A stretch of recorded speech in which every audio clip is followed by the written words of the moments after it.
हमने ये देखा कि होम्योस्टेसिस की मीनिंग क्या है। उसके बाद हमने उसकी डिफरेंट टाइप्स को स्टडी किया, जिसमें ऑस्मो रेगुलेशन था, थर्मो रेगुलेशन है और एक्सक्रीशन है। फिर हमने होम्योस्टेसिस इन प्लांट्स पढ़ा कि प्लांट्स किस तरीके से ख़ुद को एडजस्ट करते हैं, कौन कौन सी चीज़ों को वो बॉडी से रिमूव करते हैं, जिसमें एक्स्ट्रा वाटर है, इसके अलावा वेस्ट हैं बहुत से, और वेस्ट के हमने मेथड्स पढ़े कि कुछ ऐसी चीज़ें होती हैं जिसको वो बॉडी के अंदर स्टोर कर लेते हैं, और जब पत्ते गिरते हैं तो उसके साथ ही वो वेस्ट हैं वो भी निकल जाते हैं बॉडी से। इसके अलावा कुछ को परमानेंटली स्टोर करते हैं अपनी बॉडी के अंदर, और इसके अलावा बहुत सी और वेस्ट प्रोडक्ट्स हैं जिसको मुख्तलिफ तरीक़ों से रिमूव करते हैं। आज हम नेक्स्ट टॉपिक पढ़ेंगे। स्टूडेंट्स, प्लांट्स जो हैं वो मुख्तलिफ तरह की इन्वायरमेंट्स में रह रहे होते हैं। कई दफ़ा वो सादा पानी में रह रहे होते हैं जहाँ पानी बहुत ज़्यादा होता है, कई दफ़ा पानी की कमी का शिकार होते हैं, और कई दफ़ा वो ऐसी इन्वायरमेंट में रह रहे होते हैं जहाँ पे सॉल्ट बहुत ज़्यादा होता है। तो इस तरह वो मुख्तलिफ इन्वायरमेंट्स को फेस कर रहे होते हैं। अब हम देखेंगे कि किसकी बेस पे उनकी कौन कौन सी टाइप्स हैं और वो किस तरह से उस इन्वायरमेंट में ख़ुद को एडजस्ट करते हैं। सबसे जो पहले टाइप है प्लांट्स की वो है हाइड्रोफाइट्स। हाइड्रोफाइट्स ये वो प्लांट्स होते हैं कि जो या तो पानी के अंदर होते हैं बिल्कुल कंप्लीटली, उसके अंदर सबमर्ज्ड होते हैं, मतलब पूरा पानी ने उनको कवर किया हुआ होता है, या वो आधे पानी के अंदर होते हैं और आधे बाहर होते हैं। दोनों सूरतों में उनके आसपास के इन्वायरमेंट में पानी बहुत ज़्यादा होता है, और यहाँ पे उनके लिए मेन जो प्रॉब्लम है वो ये है कि इस एक्स्ट्रा पानी को वो बॉडी से कैसे निकालें। ये ना हो कि पानी बॉडी में बहुत ज़्यादा इकट्ठा हो जाए। तो इसलिए इस चीज़ की को फेस करने के लिए या इस प्रॉब्लम पे काबू पाने के लिए वो क्या करते हैं कि उनके जो लीव्स हैं वो बहुत बड़े बड़े होते हैं, और चूँकि लीव्स बड़े हैं तो इसलिए नंबर ऑफ स्टोमेटा भी ज़्यादा होते हैं उनके लीव्स के ऊपर, और इस वजह से वो इजीली वाटर को रिमूव कर देते हैं थ्रू दीज स्टोमेटा। इसके अलावा यहाँ पे इस एनवायरनमेंट में उनके लिए सर्वाइव करना आसान होता है। दूसरी जो एनवायरनमेंट है, दूसरे टाइप्स ऑफ प्लांट हैं वो हैं ज़ीरोफाइट्स। ये बिल्कुल उलट है हाइड्रोफाइट्स के। हाइड्रोफाइट्स जो हैं वो ज़्यादा पानी में रह रहे होते हैं, फ्रेश वाटर है जहाँ पे, और कोई प्रॉब्लम इसके अलावा नहीं है। ज़ीरोफाइट्स जो हैं वो उस जगह पे रह रहे होते हैं जहाँ पे पानी ना होने के बराबर होता है। ये सहराई इलाकों में रहने वाले पौधे हैं, और यहाँ पे इनके लिए सबसे जो बड़ा प्रॉब्लम है वो ये है कि वो इस तरह जो पानी की जो कमी है इस एनवायरनमेंट में, उसके बावजूद वहाँ पे वो सर्वाइव कैसे करें। तो इसके लिए उनके अंदर बेशुमार मैकेनिज़म्स होते हैं। एक तो ये कि उनके जो लीव्स हैं उसके ऊपर एक वैक्स लाइक सब्सटेंस होता है जिसे कहते हैं क्यूटिकल, और इसने जो लीव्स की एपिडर्मस है, जो आउटर मोस्ट लेयर है लीव्स की, उसको उसने कवर किया होता है ताकि वहाँ से कम पानी एवेपोरेट करे, क्योंकि उनमें पहले ही पानी की कमी होती है और वो बर्दाश्त नहीं कर सकते कि मज़ीद पानी उनसे ज़ाया हो।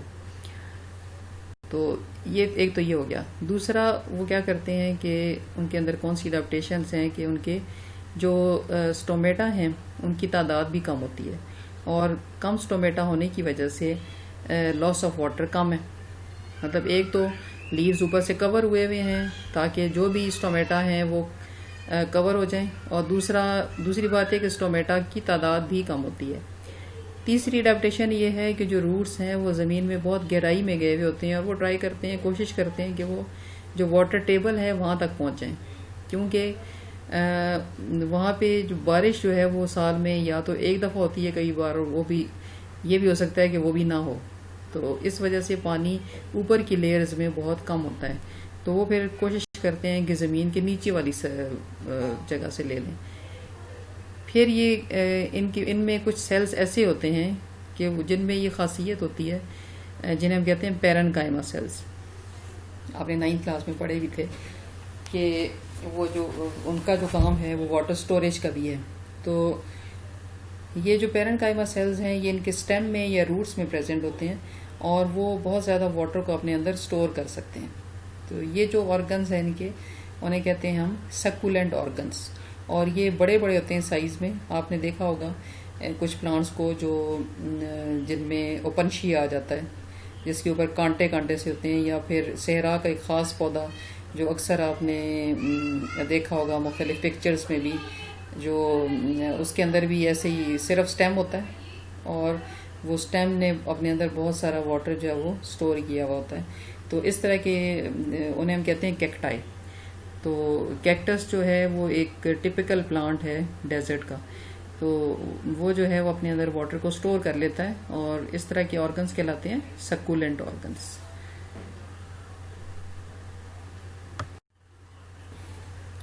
जी, तो सबसे पहले हमने एनवायरनमेंट देखी जिसमें प्लांट्स जो हैं वो प्लेन वाटर या फ्रेश वाटर में रह रहे होते हैं और वहाँ पे वो एक्स्ट्रा वाटर को जो है वो रिमूव कर देते हैं थ्रू स्टोमेटा। दूसरी वो एनवायरनमेंट थी जहाँ जो उसके बिल्कुल उलट थी, अपोजिट थी, जिसमें पानी बहुत कम पानी की कमी होती है और प्लांट्स डिफरेंट मैकेनिज्म्स जो हैं उनको इवॉल्व करते हैं ताकि वो उस पानी की कमी के बावजूद वहाँ पे सरवाइव कर सकें।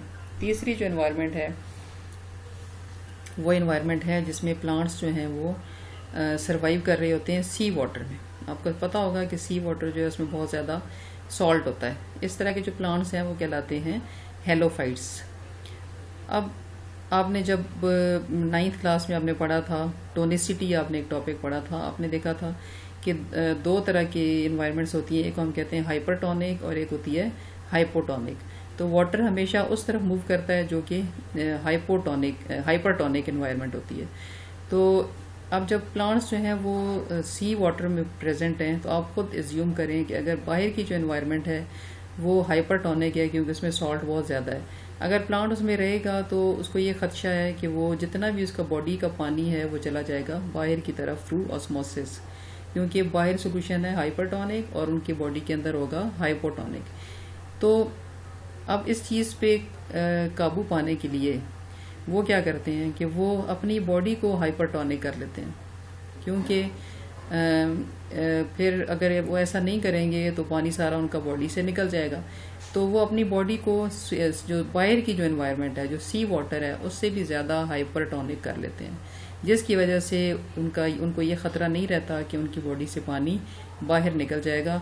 और वो क्या करते हैं कि वो उसको स्टोर कर लेते हैं अपनी वैक्यूल्स के अंदर, और वैक्यूल के गिर्द होती है सेमी परमिएबल मेम्ब्रेन, तो उसके थ्रू वो उसको और